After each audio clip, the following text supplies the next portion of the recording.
Oops concept ఏంటంటే data abstraction. So data abstraction అంటే ఏంటంటే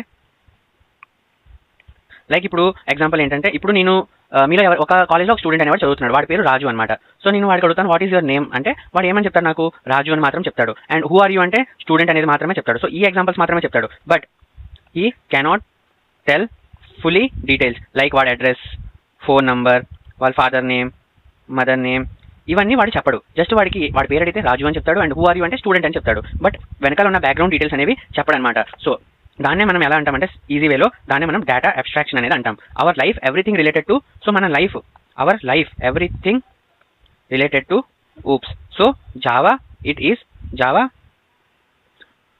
So Java and so oops is very important in Java and Python anamata.